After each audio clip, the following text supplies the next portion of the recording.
Good afternoon, dear colleagues and guests. Let us consider the meeting of Mednis, Maris, Imantovic's Dissertation Council for defending a thesis submitted for the degree of Candidate of Sciences in Philology in the specialization 10.0101, Russian literature on the topic Microgenres in the Russian periodical publication in the 20th century, open according to the order of St. Petersburg State University from September 19, 2018, 9048. I, Stepanov Andrei Dmitrievich, Doctor of Science in Philology, Professor at the Department of Russian Literature, History, was appointed chairperson of the Dissertation Council.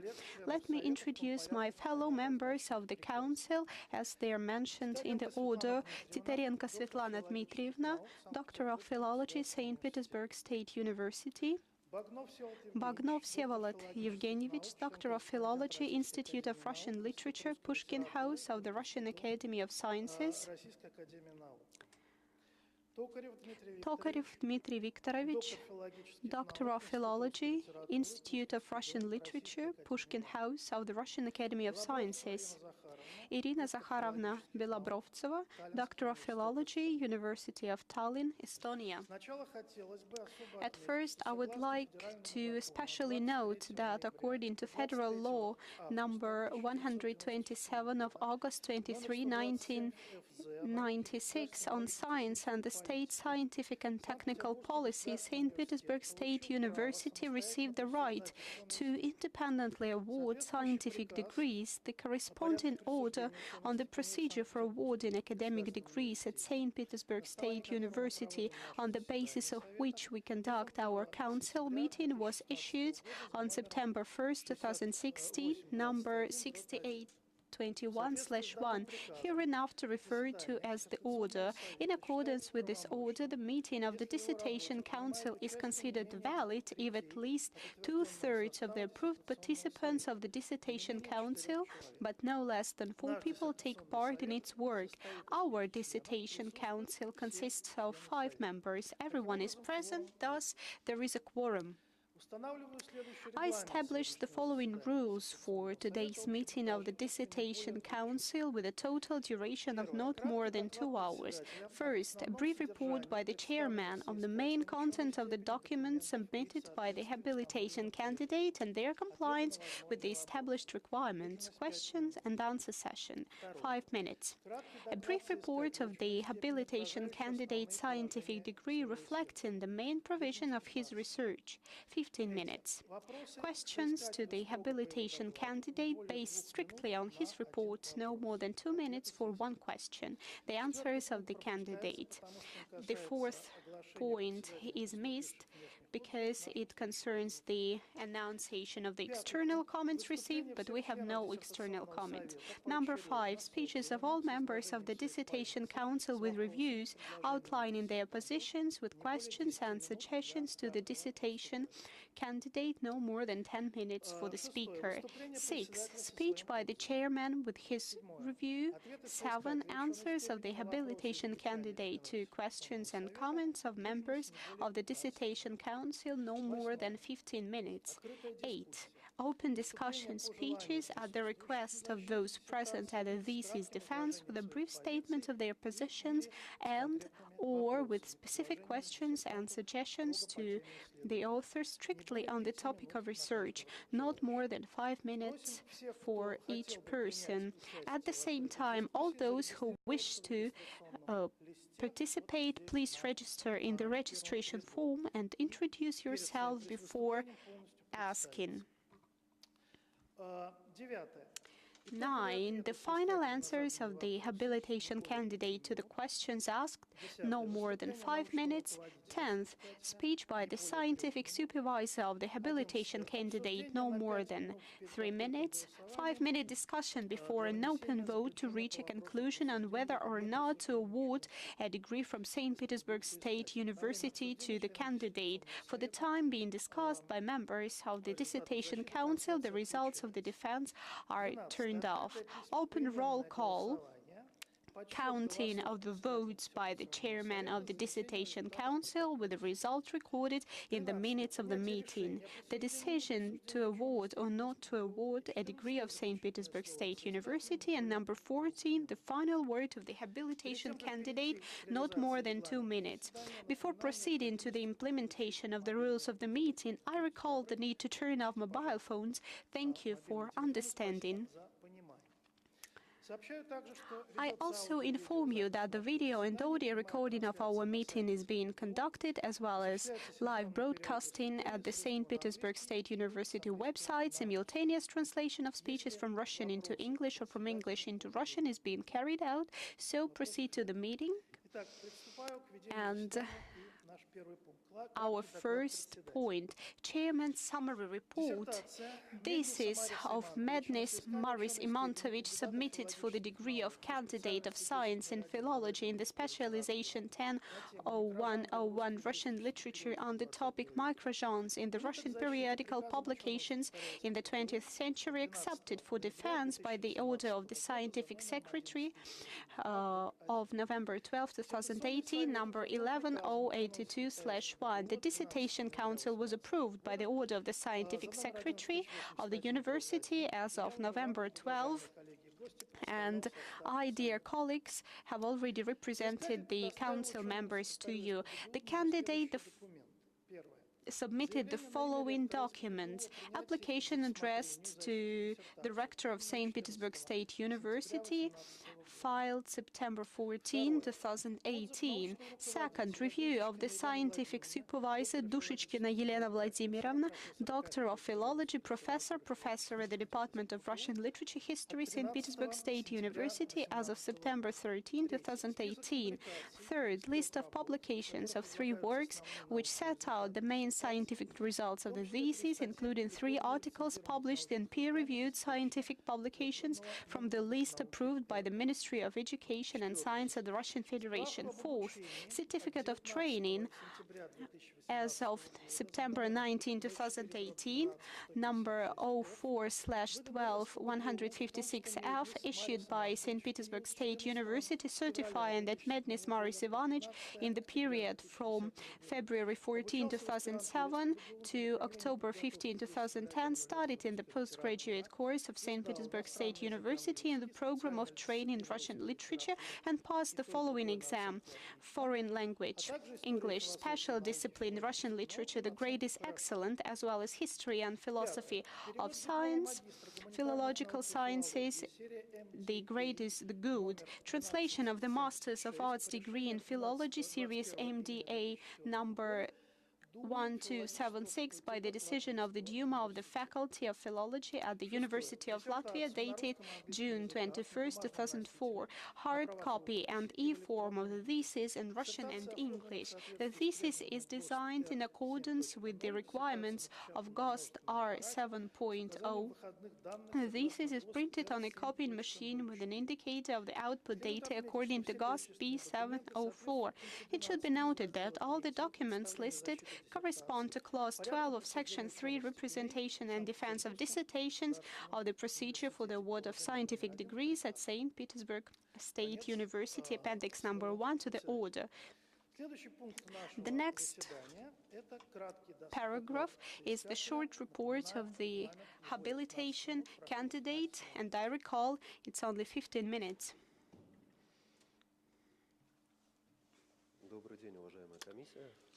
Good afternoon, dear members of the Dissertation Council and the online viewers. The topic of the dissertation research, Microgenres in the Russian humorous periodical publications of the 20th century. Humorous works by the classics of Russian literature are thoroughly researched in modern science.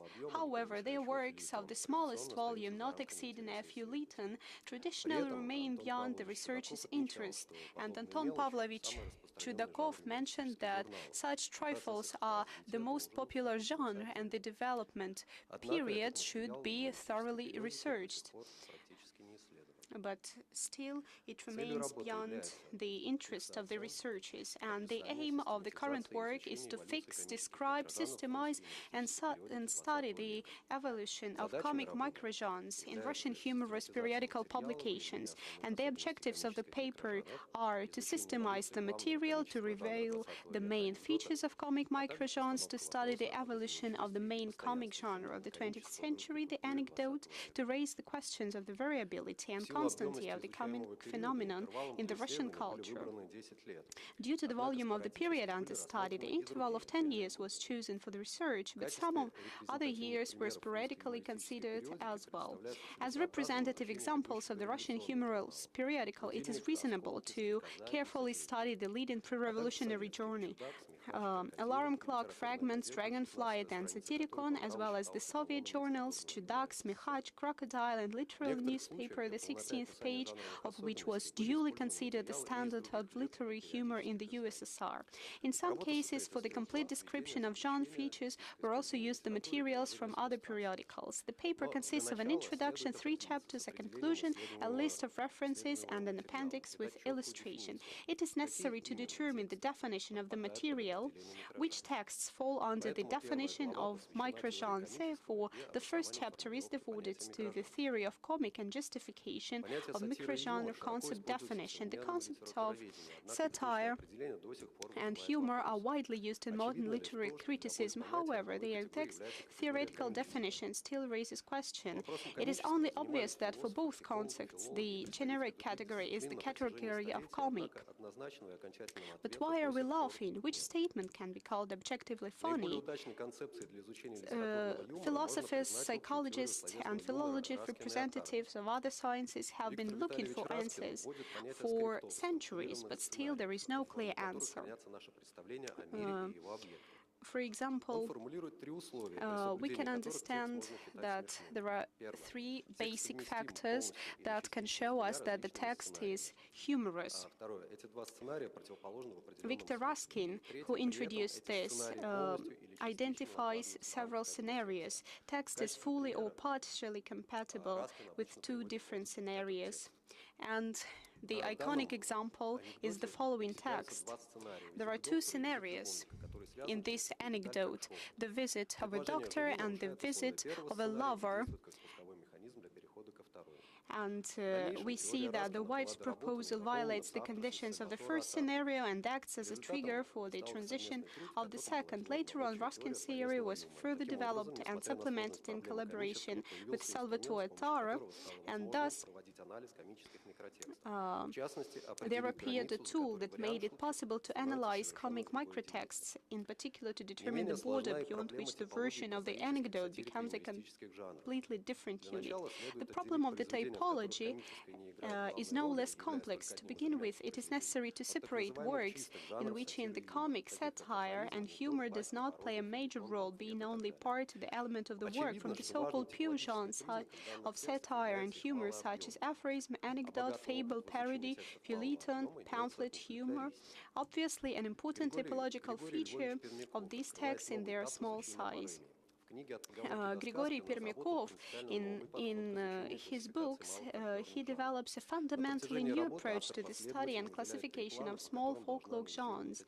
Throughout his work, he identifies 3 plans for analyzing the text: morphological, syntactic, on which linguistic features of the text are considered; logical and semiotic, where he analyzes parimia as semiotic units; and object-like, considering sayings from the point of view of their figurative structure. He proves that almost complete isomorphism is found between phrasal and supraphrasal units, further concluding that the main differences between them are quantitative. Thus, he proves that the criteria for the analysis of phrasal and supraphrasal units can be the same. Ultra-small humorous texts are connected with folklore units not only through their volume but also variability. By moving from edition to edition, the stories can sometimes be repeated and duplicated. Therefore, it is logically to use the concept of text and plot as variant and an invariant of the units under consideration. However, for humorous texts, it is natural to introduce another invariant level. It is about what is commonly called pointe, salt, or in the case of language games, witty remark in literary criticism. incompatibility element in linguistic theories of humor. Let's call it the comic core. It's the basis of any comic plot. Thus, the plot of the following anecdote will be realization of one comic nucleus. At the same time, there is an opportunity to accurately classify humorous microtexts according to the nature of the comic core. On the morphological syntactic level, it will be the so-called verbal or linguistic humor, or on the logic, semiotic, situational, and on the subject image, a parody. It is worth noting that in the majority of cases, the first two types are used. As a rule, the entire text of microgenre is built along the main task, the most effective disclosure of the comic core.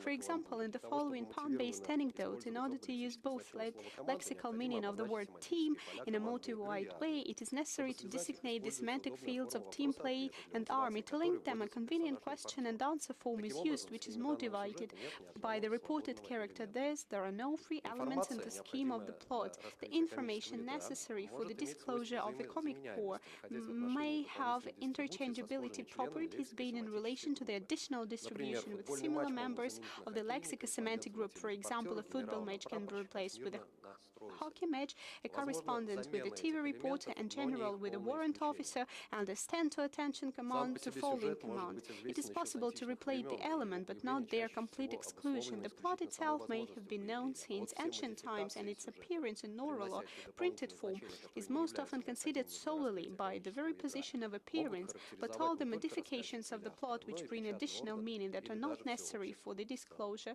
can characterize not only narrator or author, but also the printed organ or even the entire society as a whole. Such a scheme provides a space for creativity in the field of advertisement, product placement, and PR. Speaking of the pragmatics, the main purpose of the statement is usually to induce a sense of comic in the reader.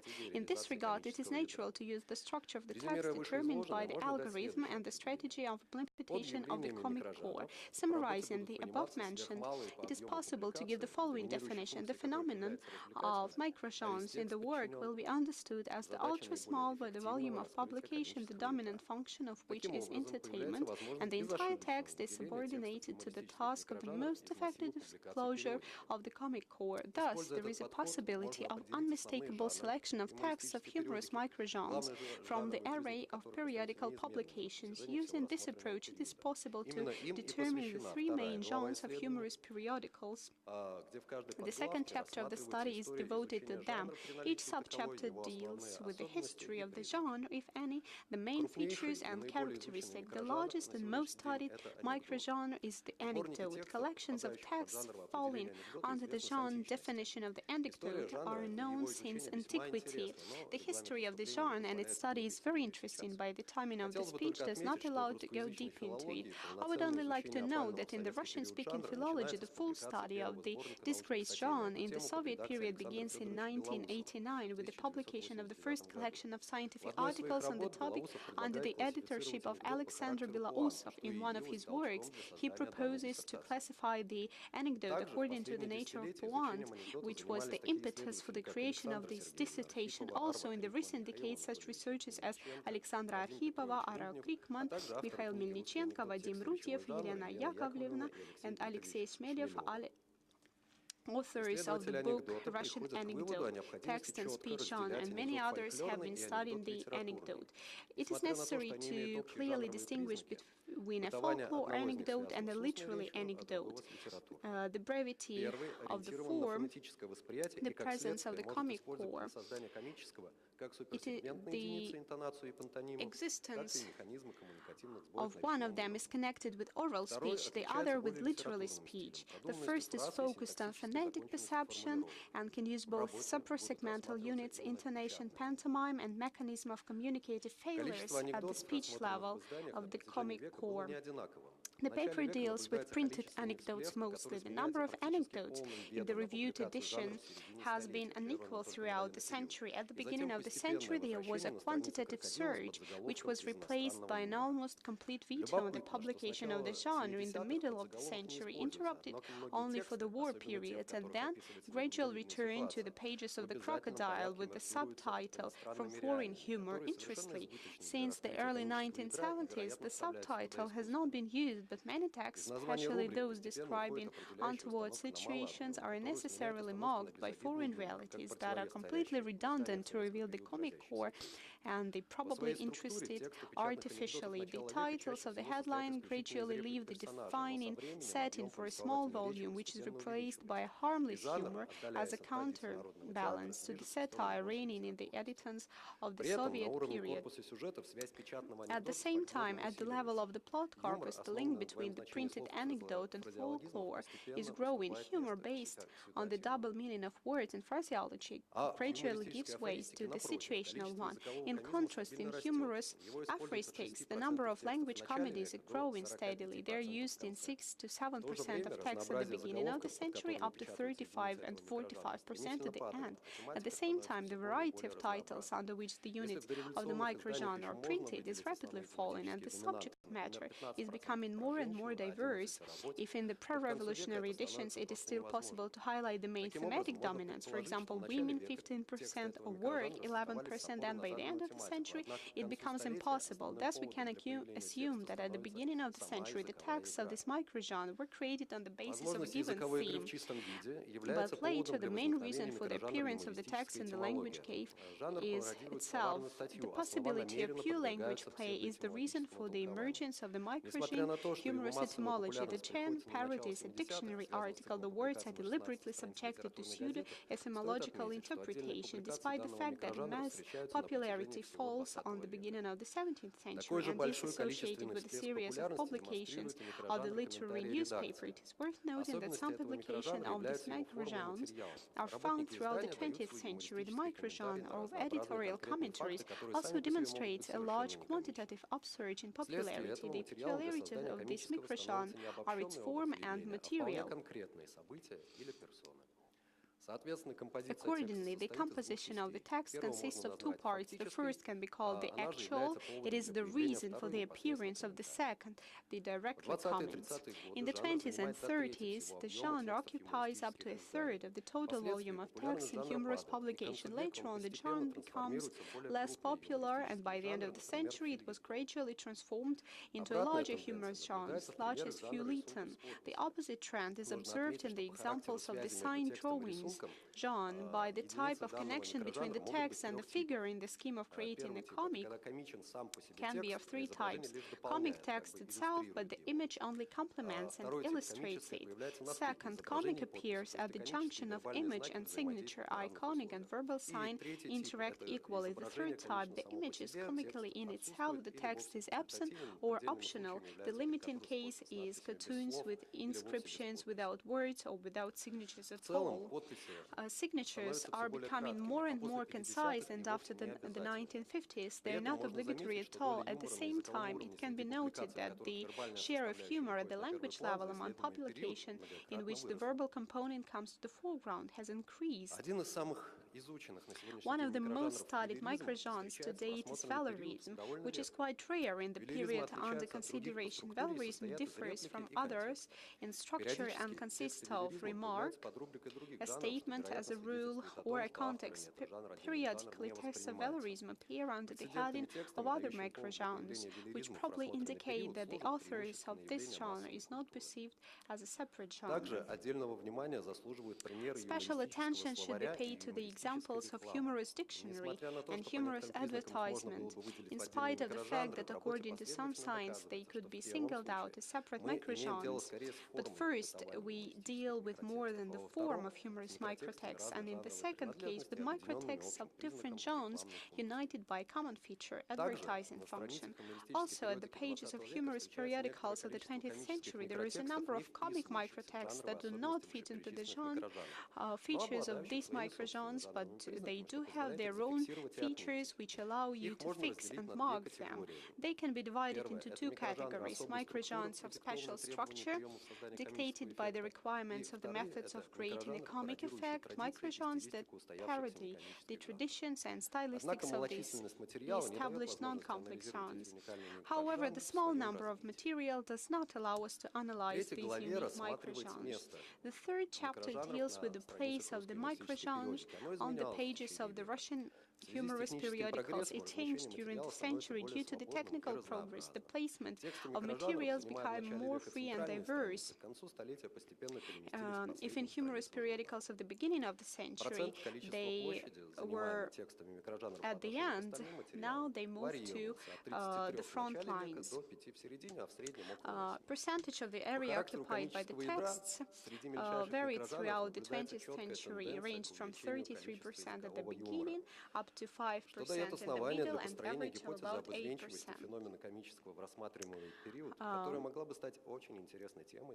Thus, we can put forward an idea that can become the next topic for further research, and thus we can make a following conclusion. The toolkit developed in this paper may be applied to new phenomena, for example, to developing genres of internet literature and folklore. Microgenres occupy their place among the satirical and humorous genres of Russian periodicals, and their further systematic study is important and promising to identify a common trajectory in the evaluation of the comic, the description and understanding of which would play an important role in the study of the history and specificity of Russian humor. Thank you for the attention. Thank you. If there are any questions to the applicant.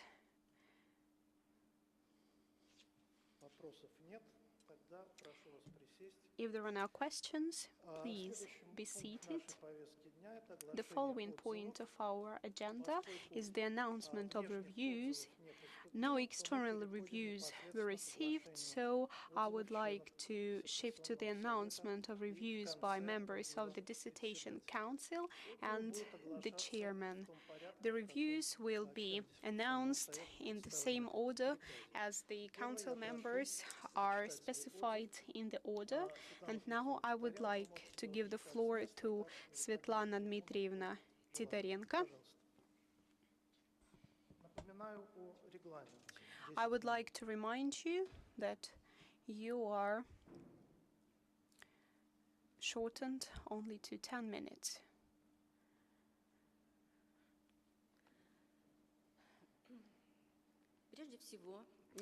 First of all, I would like to mention that the dissertation work by Mednis Maris Imantovich represents a very modern, systemic and complex cross-disciplinary research. In the focus of attention is the humorous microgenre that were developed in the Russian periodical publications of the 20th century and that was reflected in the literary work of some Russian authors. The topic is very actual, acute, modern, not so well researched as the Russian satirical and humorous periodics of the 20th century. In the aspect of the evolution of microgenre is not so well researched from the point of view of typology and specifics of these comical forms and the mechanisms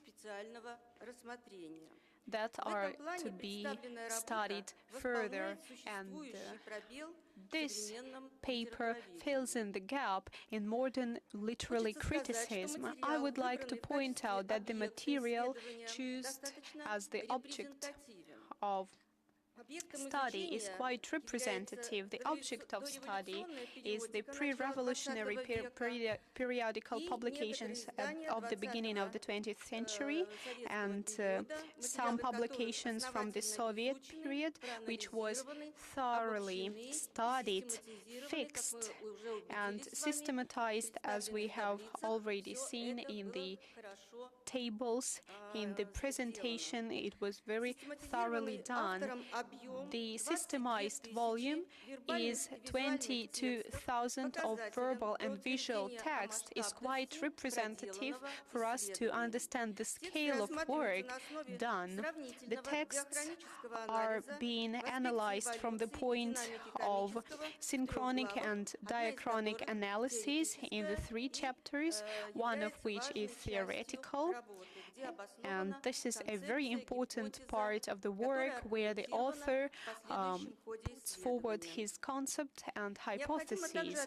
And it is necessary to underline that some approaches to the studies of the microgenres of the 19th and the beginning of the 20th century upon the works of Anton Pavlovich Chekhov and some other literary authors of the beginning of the century, but we think that this work is very important from the point of view of modern methodology based upon the systemic, complex and comprehensive approach, cultural, typological, lingual, cognitive, historic and literary analysis. The problem of microgenres is quite perspective for further studying of theory of the Russian literature. Thus, the topic of the dissertation complies with the necessary specialization. It is a type of social and aesthetic communication, the ability of expression of the literary identity based in anecdotes, valorism, and signatures.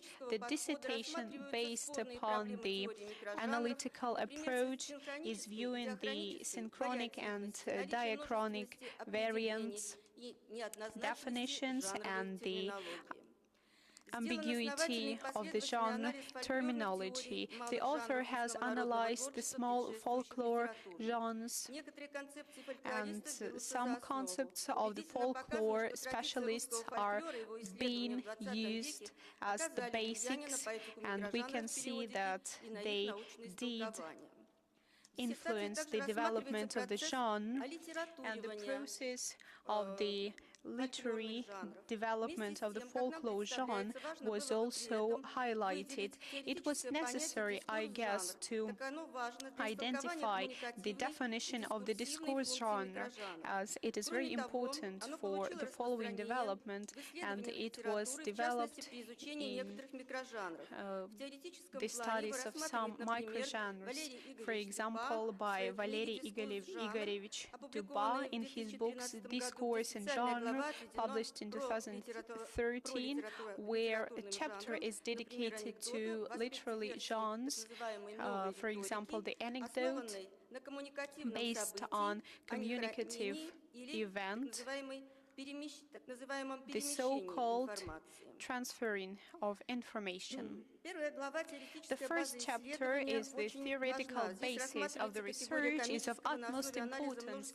It views the concept of the comic based upon different literary sources. It takes into account the modern theories of the comic, which are very important for the mechanism of speech development.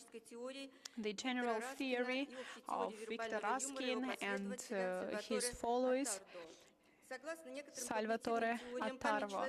Due to some cognitive theories, the memory of a person keeps all the information in the following structures called scripts. The structural and detailed description of the object, the comic, is defined from the point of view of the nuclear character of the microtext. And thus, I can ask a question whether this mode is applicable to other situations, and how can you cooperate between the definitions of script from the theory of Raskin-Attardo and the core that the author mentions in his work. And this question arises from the mentioning of the script concept in your work. On the whole, I would like to underline that the evolution and the development of the comic is very well defined, as well as the microgenre theory. The conclusions were also made, and the hypotheses were proved throughout the analysis. And as the appendix, there is the illustration of all the publications used. With the usage of the materials from the literary newspaper, I would like to outline that this is not part of the periodical materials, though the author mentions that in his work, and sometimes the author takes into account purely satiric publications, for example, Smihach or Crocodile. As for the perspective, I would like to wish to the author to continue the development of the genre, not only within the sphere of periodical publications, but with the works of sole authors. This research work shows a wide variety of structures and methods, and the Blackboard studies showed the absence of plagiarism, and the commentaries received do not undermine the significance of the work, and the results are of interest for the study of theory of genre in literary criticism and Russian literature of the 20th century.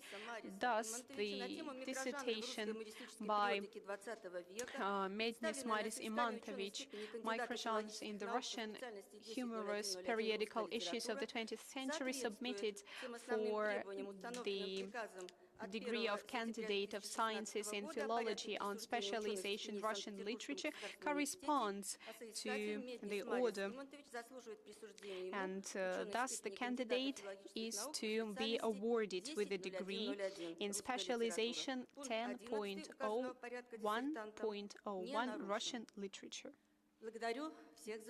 No clause of the order is violated. Thank you, Svetlana Dmitrievna.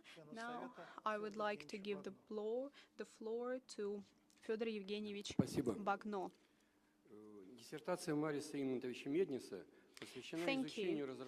The dissertation work of Maris Simonovich Mednis is devoted to study and development of the concept of ultra-small humorous texts of the Russian periodical press of the 20th century. The value and innovation of his work lies in the fact that for the first time he puts forward the concept of ultra-small humorous texts. These works are basically printed in the small press and as a rule without indication of their authorship. For the first time such texts appeared in the second half of the 19th century, when in Russia begins the rapid development of humorous periodicals addressed to a wide reader.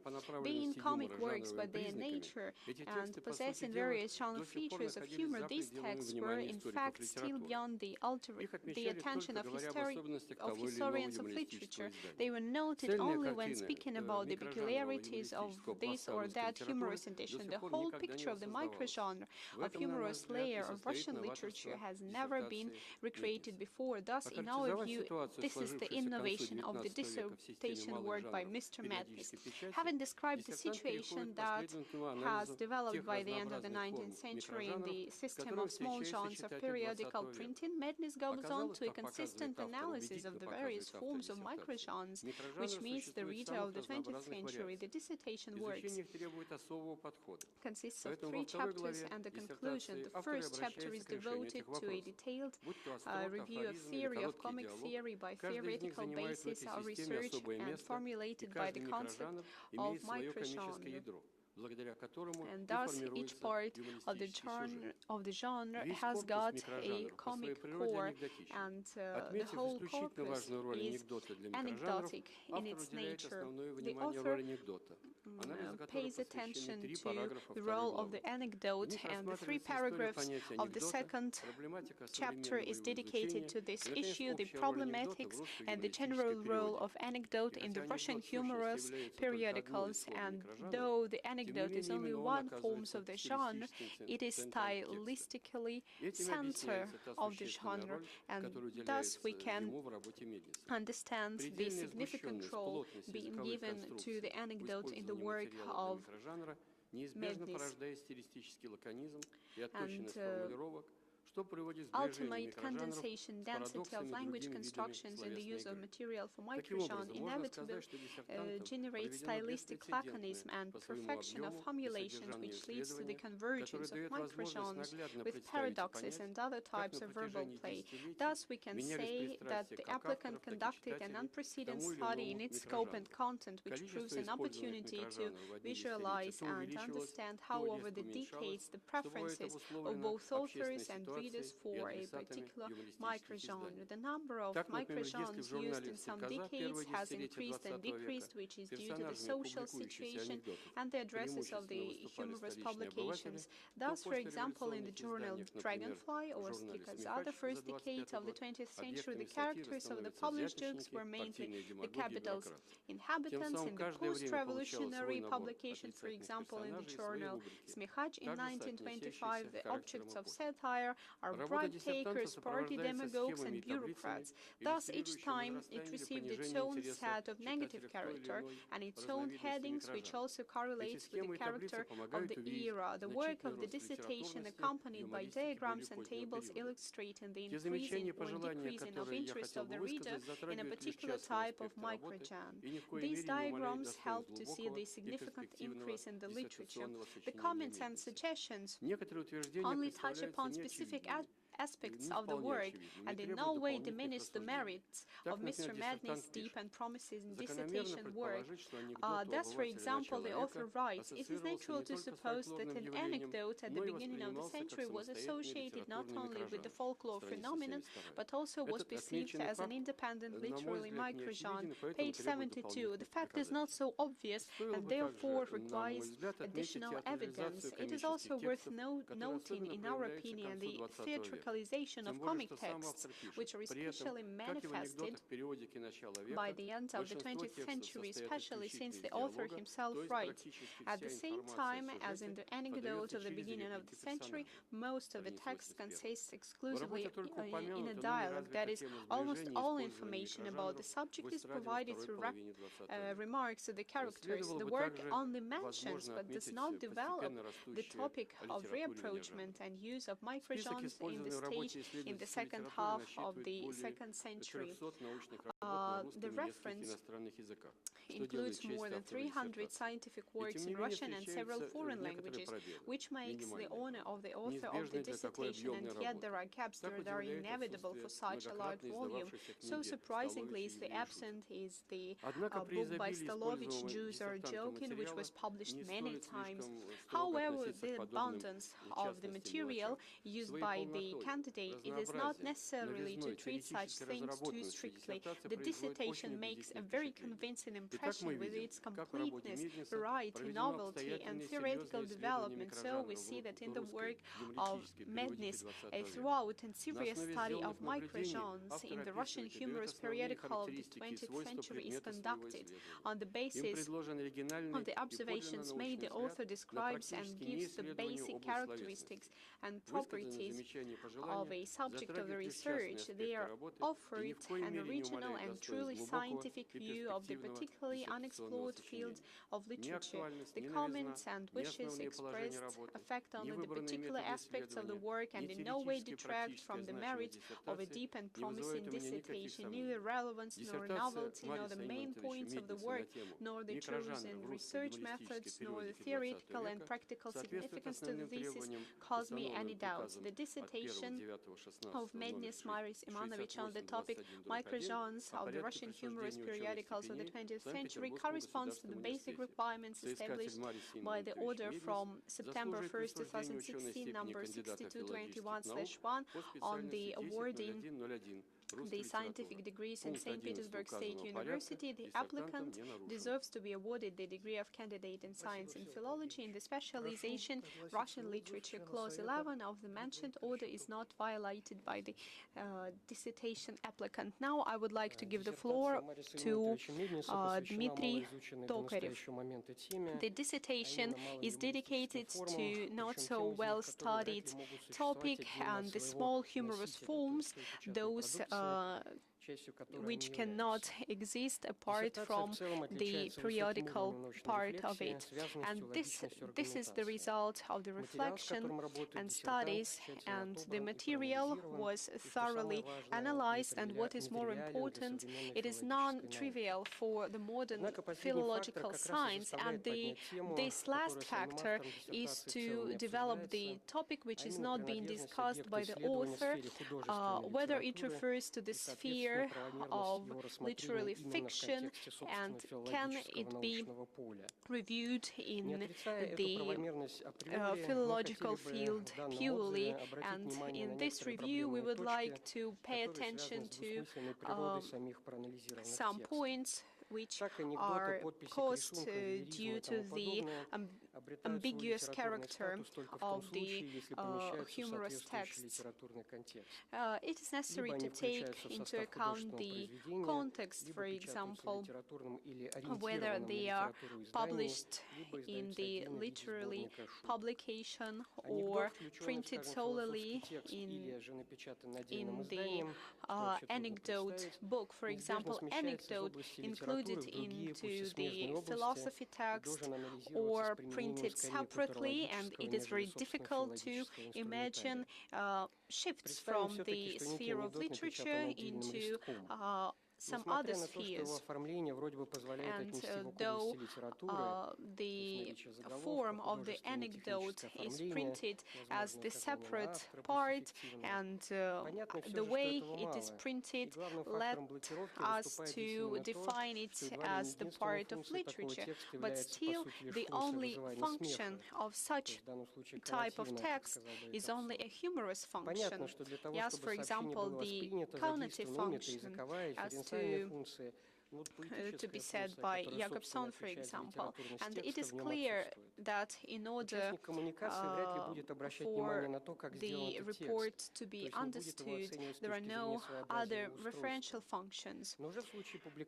And in case of publication of a book of anecdotes, the situation is different, because each of the texts included is explicitly or implicitly is to be analyzed from the position referring to others. And I think it is necessary to mention these problem, because this dissertation raises the following issue: what are the borders of literature? Because we understand that this is the specialization of Russian literature, but whether the texts analyzed refer to the Russian literature, because as you mentioned, most of them are adaptations or translations from foreign languages. Are they facts of the Russian literary life, and taking into account that such texts are anonymous or have some fictional author, isn't it a part of the international humorous discourse or genre that has got literary features only in a certain context? And if this context can be created by the following journals as Budilnik, or for example Chekhov, who is being printed and who never included that into the part of his literary legacy. And this can be called the anti-Chekhov works. And still, these magazines, they define themselves are the weekly periodicals with caricatures. And thus, once again, literature is on the periphery to this famous page 16 that had special status within the publication, though these questions do not undermine the value of the work done by the author. In the introduction, the author refers to the studies as of the traditional point of view upon the literature. At the same time, it is necessary to mention that most of the texts, especially of the pre-revolutionary period, have no political background. The absence of attention towards the text, I think, is more connected with the ambiguous status of this genre, because they are not part of oral folklore as they are written. Or it can be referred to the mass literature. Though this definition is being used in the second chapter, the focus is mostly shifted to the word literature, as he states in the introduction, as these texts are to be reviewed as the aesthetically finished works, being valuable due to their form. And thus, they have the structural features of folklore. They are being devolved due to the fact that they are being industrially printed as the mass market product. And thus, I would like to argue with the statement from page 69-70, the definition of the folklore, anecdote, and the routine anecdote is the character of this anecdote, whether it is written or published, and the fact of publication shifts that from the part of folklore into the part of literature. And but thus, when it becomes popular, it comes back to the sphere of folklore, but it is still being published, and this publication remains, and thus it follows the certain rules of the genre. And if we are talking about the literary routine, but we cannot understand that only the fact of publication of anecdote shifts it from the anecdote to the literature. Shouldn't we pay attention to the quality of periodical, and whether the publication gives the fundamental character to the work, because we can understand one and the same anecdote can be modified, transmitting from journal to journal, from magazine to magazine. And the first chapter is dedicated to the concept of the comic, and the second chapter is dedicated to para-literary material. The third chapter is much shorter, and it is focused upon the plays the microgenres take part in this hierarchy. And thus we can see the artificial character of the microgenres, of the form, and I think it was unnecessary to develop the third chapter and the consequences that the author describes in the third chapter is not so important. What is in the fact that the anecdotes shifted from the beginning of the publication to the end of the publication? I think it is not so weighty enough. Though the dissertation is following the cliché, first theoretical and second the practical part, but still it should correlate with the contents of the dissertation. And though we guess it is necessary to use the general theory humor by Ruskin and Attard. Why are you using that? Though it is not so perfect, it is not so well established, and in the following chapters these names are not so well mentioned because these concepts were not applied to the dissertation, and in the first chapter it is unclear where the author puts forward his own concepts and the concepts of other philosophers and authors, and he mentioned Demidov, Haeckel, Schopenhauer, Fischer, and then he gives the quotation as I understand Fischer and Chernyshevsky were out of the attention, while Hegel was quoted directly from his own works. And then he refers to various genres, commentaries, signatures, and I can say that the author has done a lot of work, and thus we would like to underline that there are some logical incoherences in his work. For example, at page 82, it is stated that for the Crocodile Journal, there is no reference to the author of the text, and then the author identifies the changes of the direction. Like in 1940s, they start mentioning the authors of the anecdote, but right after that, the author mentions that there are texts whose authors are using pseudonyms in order not to be mentioned, because as the applicant guesses, the author himself can state the fact that the anecdotes received have some common features with the folklore. I think it is due to the vast number of materials and publications being used, as the author appeals to literally and non-literally factors and the internal movement of the genre that is getting a more literary character. Thus, one of the key observations of the dissertation is, as the character of the comic, we can see a tendency to the development of the language humor. End of the quotation.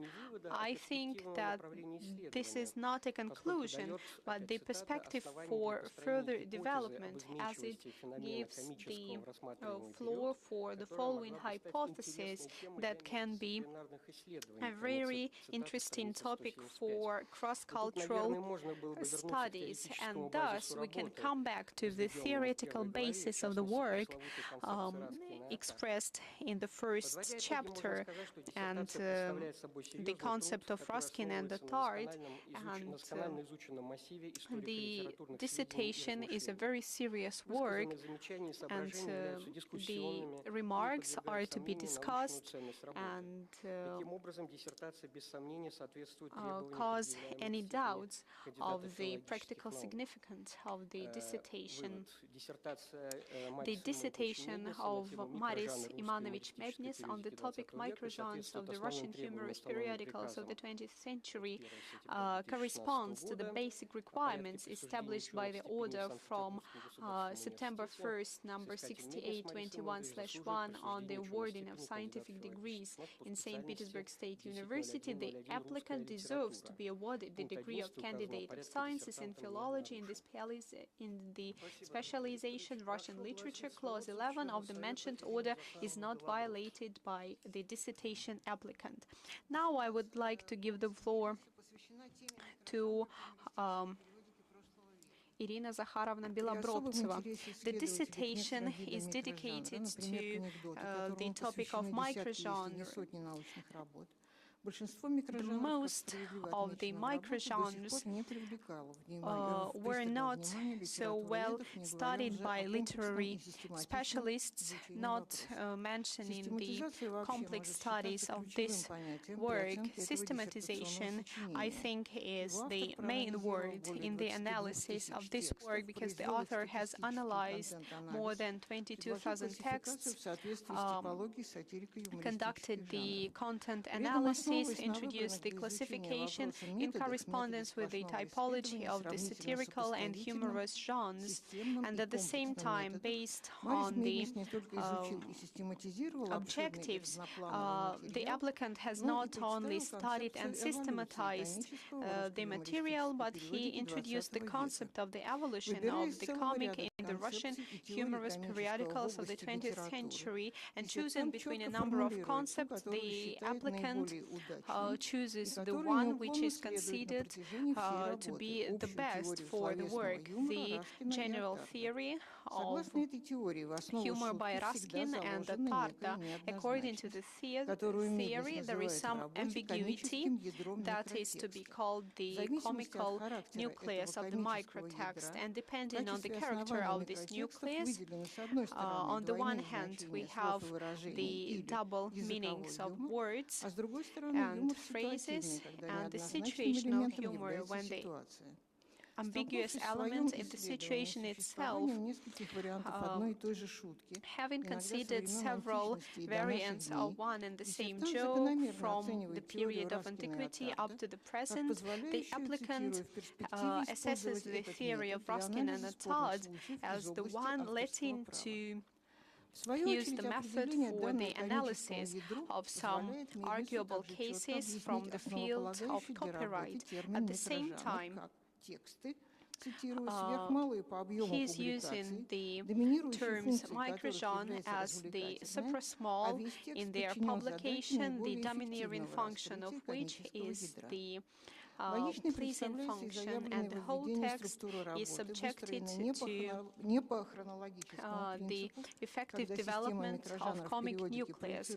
And the structure of the work is very logical, not on the chronological principle, but according to the typology, when the materials of certain chapters become either a group of microgenres according to their names and structures.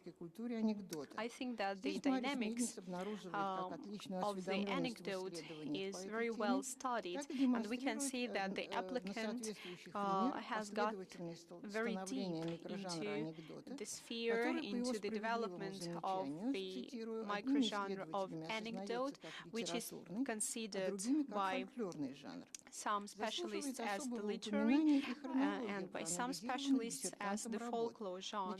It is necessary to mention the chronological character of the works from the end of the 19th century up to nowadays. It is very interesting to underline the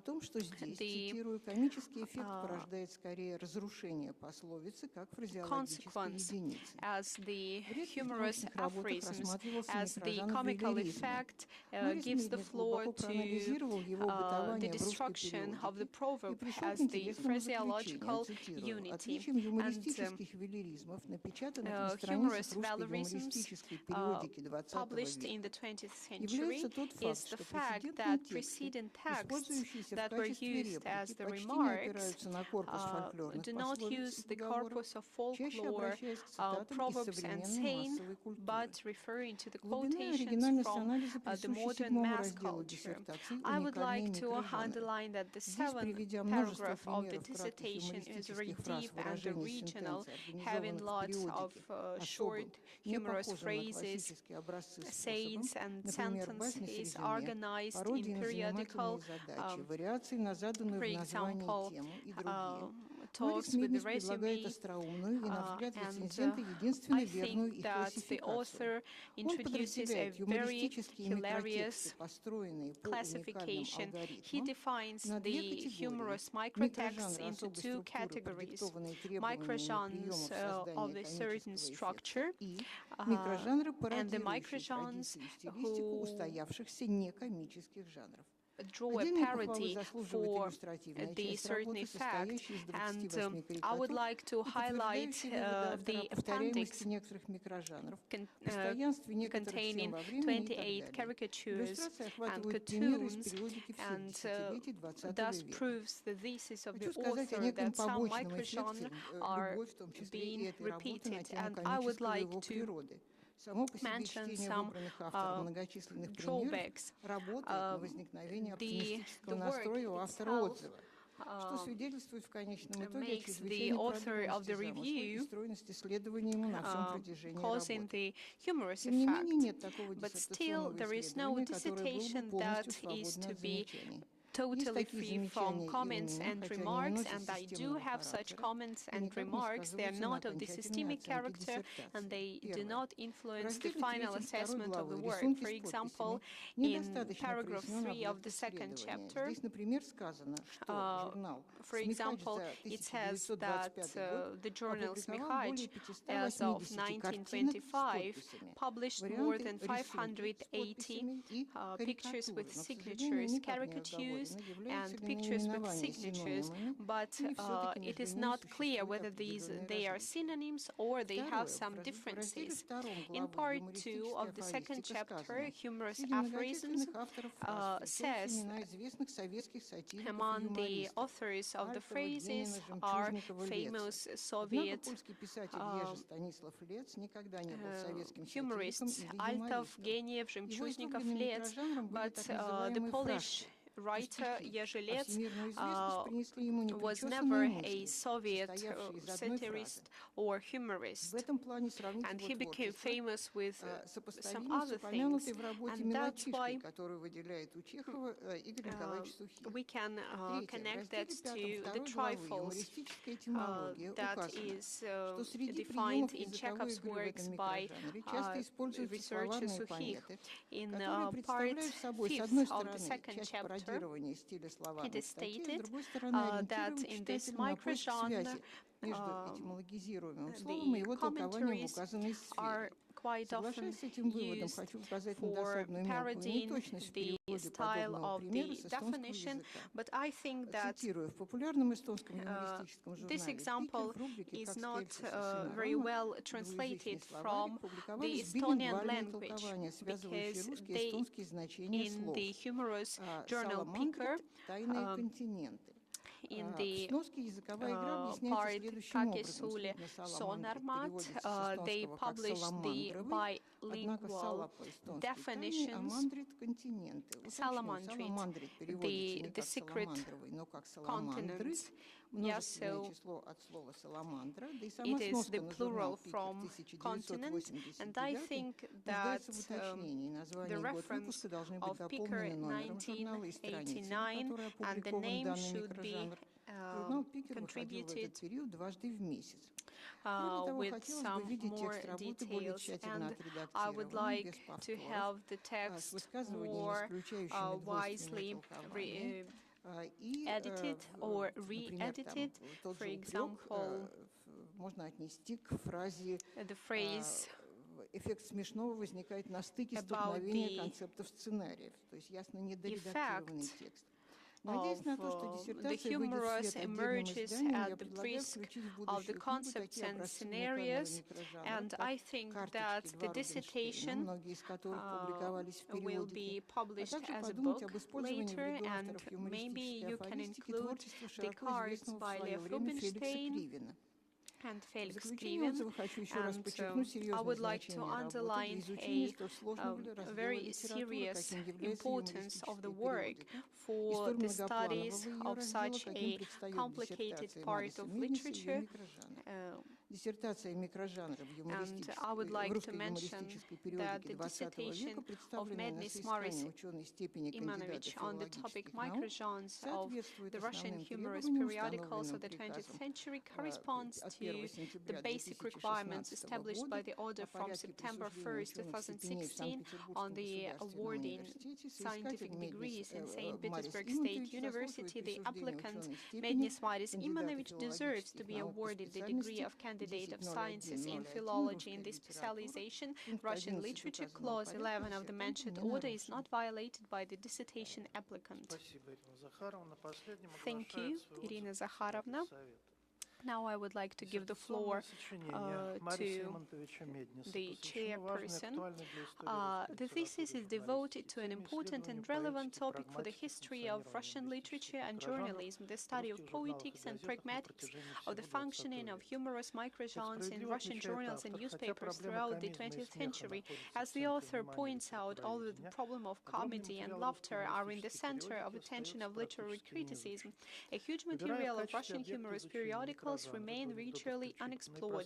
Choosing the microgenres as the object of study and tracing the dotted history of their existence in the periodicals of each decade in the most popular publications are Skolky, Alarm Clocks, Mihach, Crocodile. The author of the dissertation gives an objective and as complete picture of the development of the Russian humoristics, with its changing themes, poetics and pragmatics. Attention is drawn to the thoroughness of the dissertation's approach to solving the tasks set by him.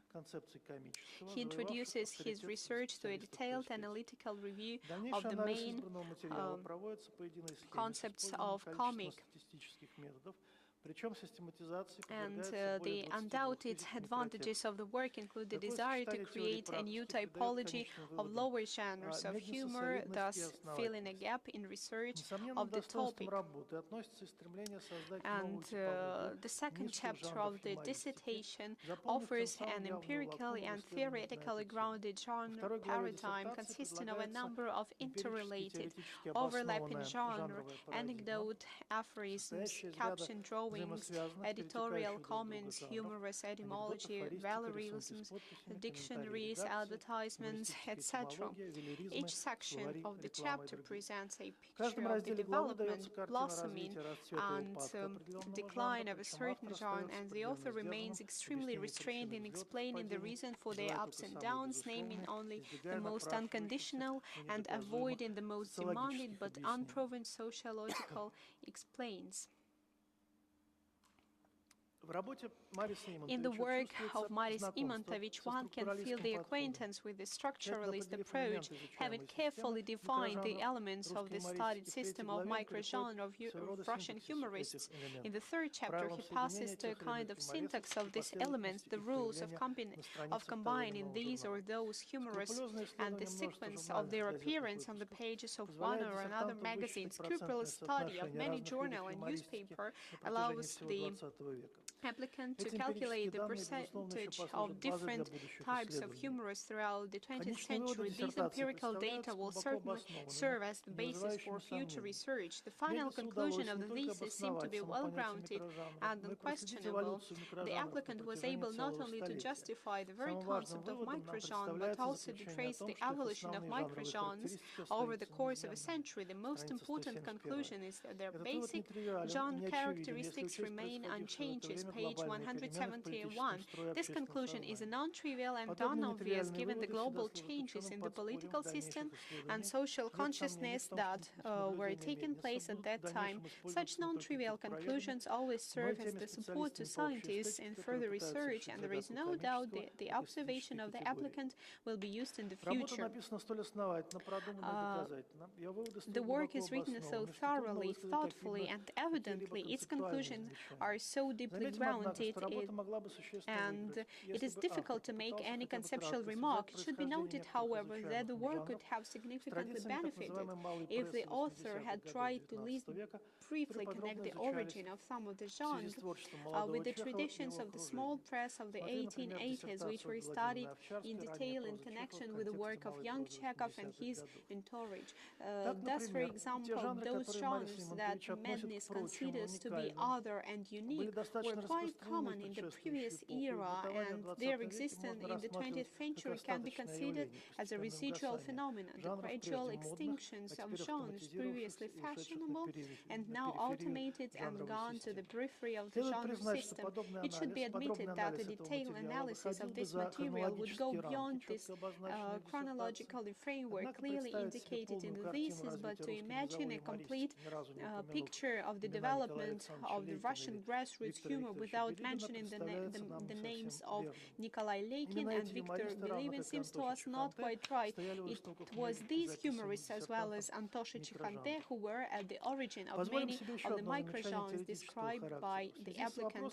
Let us allow another theoretical remarks in connection with the question concerning the problem of evolution of genre. It seems to us that the dissertation was very useful for Yuri Tenyanov. These works are taken into account in the list of scientific literature, but used mainly in the discussion of the problem of the comic and the importance of volume as a genre-forming feature. And meanwhile, in the paper where we are talking about the transformation of a certain genre system which retains stability under changing external conditions, Tenyanov's idea of changing the center and periphery under the influence of new constructive factors could prove to be a very effective tool for analysis. Perhaps it is this theory that could explain the sudden loss of interest in one or another genre or another era. In any case, the dissertation candidate should express his or her attitude to these ideas and justify the degree of the applicability to material under study. However, these remarks are of a recommendatory nature and do not affect the overall high evaluation of the dissertation work.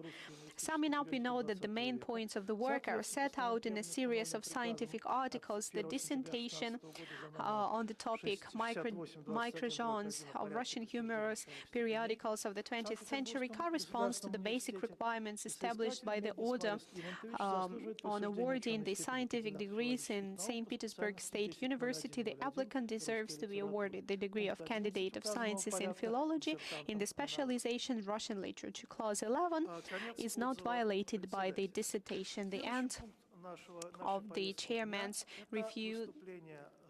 Now we would like to give the floor to the applicant.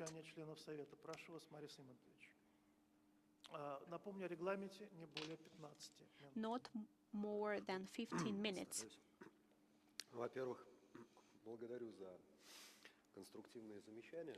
I would like to thank you for the constructive remarks, and I would like to comment on them.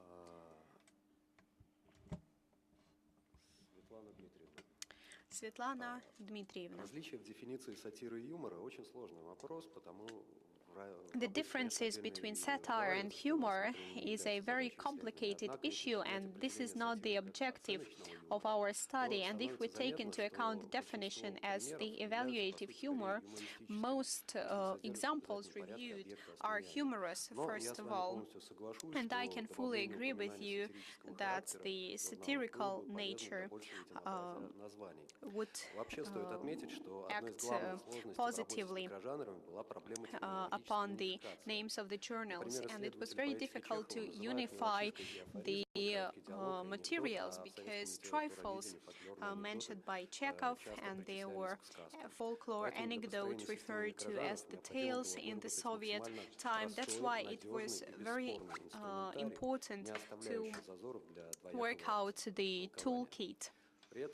an ambiguous toolkit, and the discourse with the field of specialization is very perspective in the future. As Valery Tupa mentions, the discourse is still very ambiguous definition, and maybe in the future it will be more well studied and well established, but right now I think it might have caused additional questions, and it is very interesting that Valery Igorevich Tupa,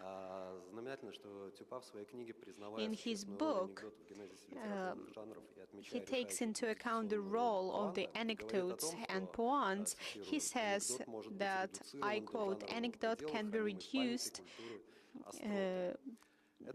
through keeping in the memory of the nature as the witty remark." And these are the minimum for forming a scenarios when two scripts are equal and non-equal at the same time. As mentioned earlier, any humorous text refers either to situational humor, and answering your question, I can say that there were some individual sporadic cases when, for example, there were different levels, imaginary and language levels. Всеволод Евгеньевич, thank you for the remark and the tendency to pay attention to theatralization. I think that the comedy by Stolovich, written by the book you have recommended, it's a vivid example of such integration, and the notion of anecdote is very rarely used, but Yefim Kurganov mentioned that anecdote is very important as the chronicle of the time, and Elena Zakharevich mentioned that the anecdote points out the facts that you should look up in some statistical databases later on. And thus, they have scenarios of some genres that ordinary people call anecdotes, though they're not anecdotes at all. And that's why I think it is necessary to refer to the memoirs of that time, though it was not the objective of my work. Dmitry Viktorovich, I can totally agree with you that the work is very cross-disciplinary, because humorous studies are being under research in the Russian philology. For example, in the works by Zakharevich, Kudryavtsev, Teplyashina, I see no point in non-following this tradition. I think I could have included the quotations from Fisher and Chernyshevsky, though I decided that they will be too affluent, as Chernyshevsky follows the Hegel definition of the comic, and thus it is within the theory of intersections. And my main task was to show that the theory by Ruskin and Attard was the most applicable in my case, as it was the only one allowing us to objectively identify the texts, and its imperfection still doesn't allow us to fabricate. And if there will be a theory that allows us to fabricate it all, thus the final part will be conquered.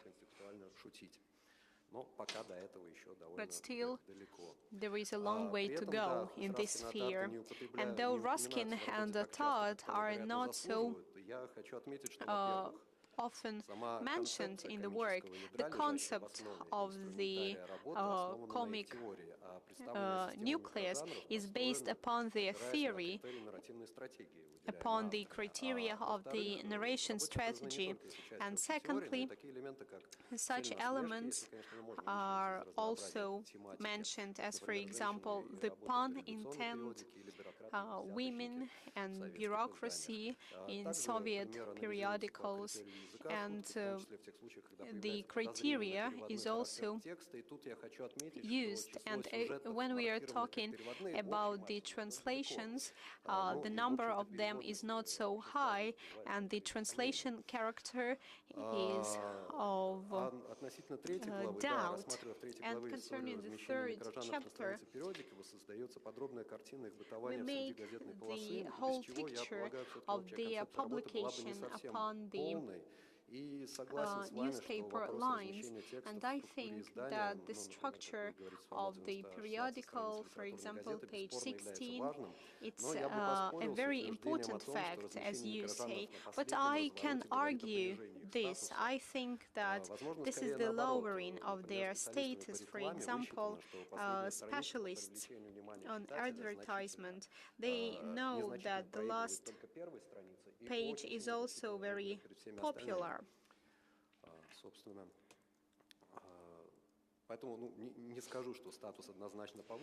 That's why I cannot mention that the status is really high.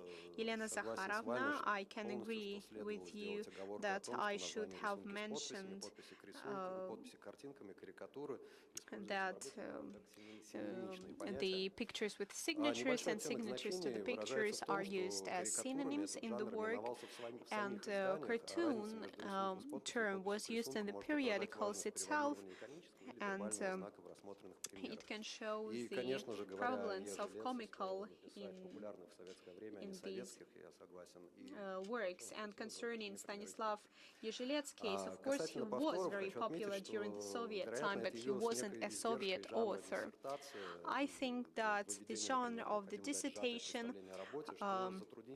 somehow influenced the structure of the work and the text of the work. And I think that in the future I will somehow change these moments.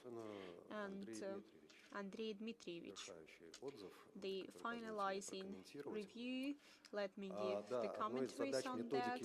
One of the tasks was to maximize the objectivity and unbiased nature of the work. That's why I didn't use the theory of genres by Yuri Tenyanov, and if we look at the picture of the retrospective, it is clear that Tenyanov's theory is very successful for the material of the dissertation, probably due to the very fast character of the development of the genre, and the changes that take years in bigger genres can take a few months. In a small genre, for example, we can see the development and the disease of the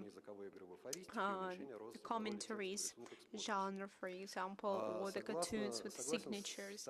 I can agree with the fact that in order to have a wider picture of events, that would be necessary to expand the years studied, and I think that I will take into account the author works by literary writers, and thus it will be possible to study the works by Leikin and Bilibin. And within the framework of this dissertation, the main objective was to identify the development of the genres, the peculiarities of this development. And very perspective is the recall of Yuri Nikolaevich to underline the works together with the other spheres. I can imply that the tendencies will become more visible, though I wouldn't like to make any fast consequences. Thank you for the attention. Спасибо, Марис Имонтович. Вы можете присесть. Thank you, Maris Imontovich. Please Обращаю take your внимание seat. членов Совета, что по новому регламенту председатель не спрашивает у членов Совета, удовлетворены ли они ответами. According to the new type of program, I don't ask whether you are satisfied with the answer or not. And now I would like to give the floor to those who would like to have their comments. And in this case, we shift to the next point. It's the speech of the scientific consultant, of the applicant, Doctor of Philology, professor at the Department of the Russian Literature at the School of Philology in St. Petersburg State University, Елена Владимировна Душечкин. Please, you're welcome.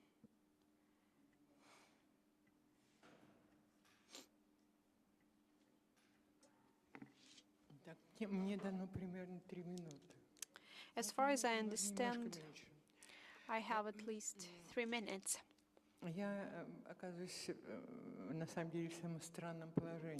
I'm in a very weird position. On the one hand, this is the dissertation to whom I'm a scientific supervisor, because I cannot say that it contains a lot of drawbacks. On the other hand, I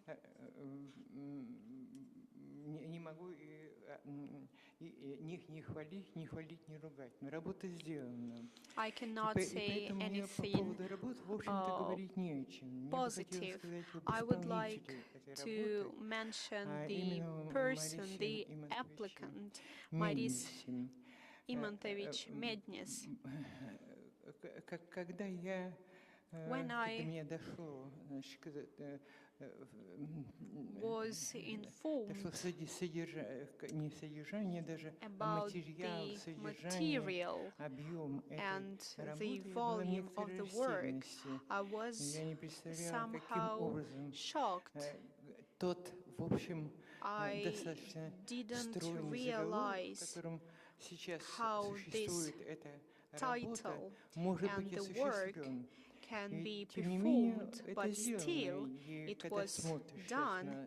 And when you read the title, it is clear that there is some background. These are microgenres and periodical humorous publications and the whole 20th century. This is what I can say for sure. With the differences and general works that are included. And it is necessary to say that it took much time and much effort, but still it was developing, and I would like to highlight the nature of the person. And in the city of Tver, there is a lane of hardworking, and it got its name even before the revolution. And it seems to me that you are a very hardworking person from this hardworking lane in the city of Tver. And as the work is accompanied with a vast variety of schemes, calculating percent up to the 10th of the percent, it is clear that the work was immensely deep, and we can rely on that, we can trust it. And in the future, for those scientists who continue develop this sphere. Thank you.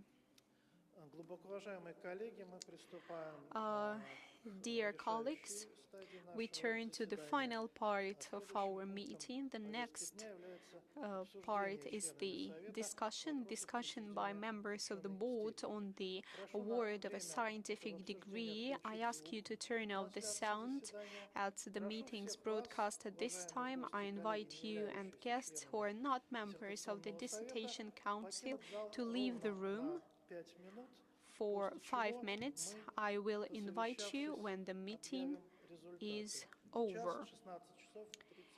It is 4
Глубоко уважаемые коллеги, прошу. Dear colleagues, the meeting continues. Please turn on the audio of the meeting. Make sure that it works. The crucial moments of the Dissertation Council's meeting take place. Ставлю вопрос I raise the question of awarding a degree поименное голосование. to an open roll call vote.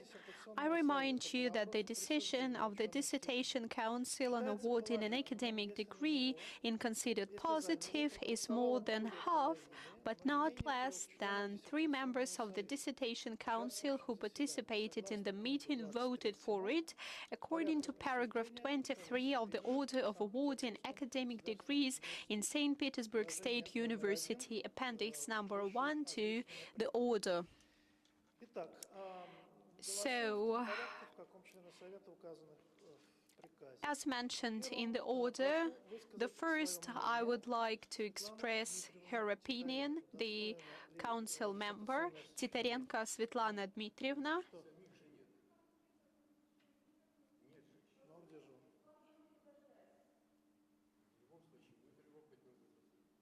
There is no applicant. Перерыв до прихода диссертанта. Technical break till the applicant arrives.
Уважаемые коллеги, мы повторим процедуру еще раз. Dear colleagues, let's repeat the procedure one more time. I raise the question of awarding a degree to an open roll call vote.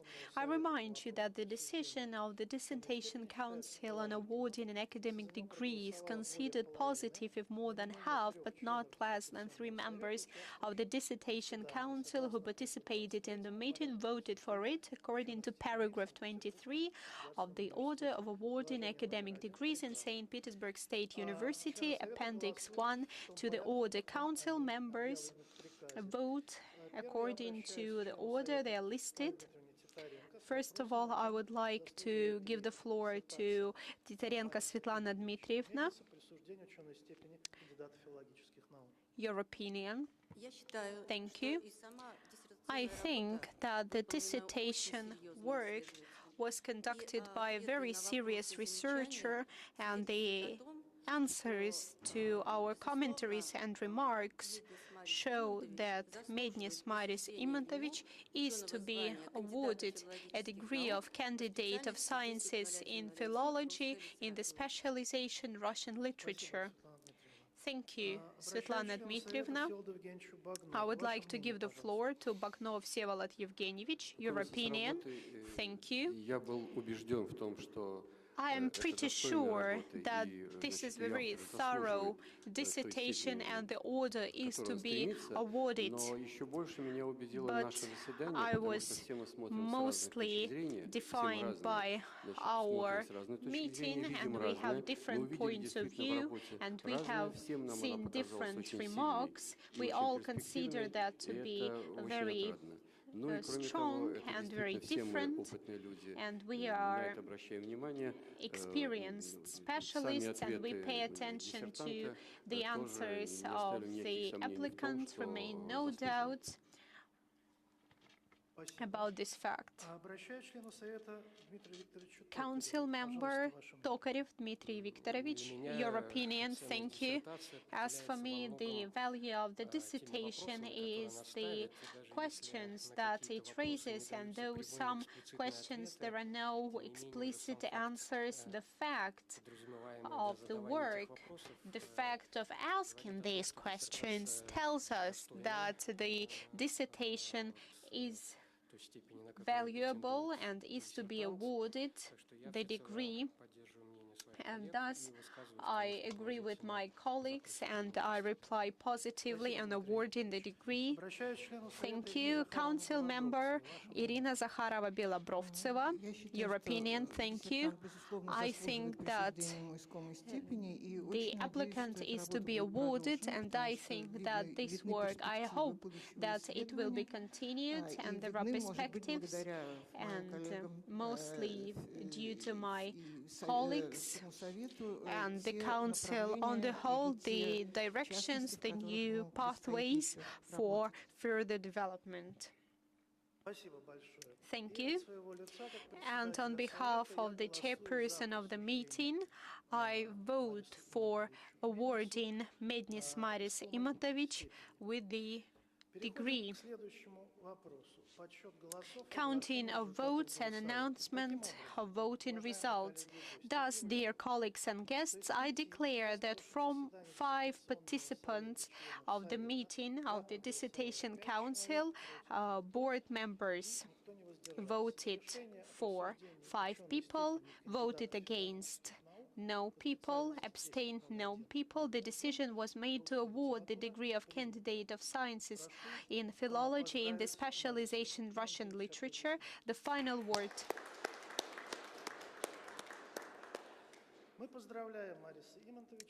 We would like to congratulate Maris Imantovich, and we wish you all the best in your academic and teaching career.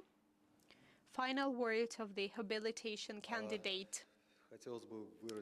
I would like to express my deepest gratitude to the Dissertation Council, Andrei Dmitrievich Stepanov, Svetlana Dmitrievna Titarenko, Всеволод Евгеньевич Bagno, Dmitry Viktorovich Tokarev, and Irina Zakharovna Belobrovtseva for the careful reading of my work, constructive criticism, and now I would like to thank my opponents, Ksenia Sevgenievna Avereva, Igor Nikolaevich Sukhих, for useful remarks that were used in the final part of the dissertation, and I would like to express my gratitude to my scientific supervisor for the inspiration and long hours of our talks, many years of supervision, and the skills of academic writing. Thank you for the attitude and for support and motivation and the abilities and skills of working with text and the most delicious raspberry jam.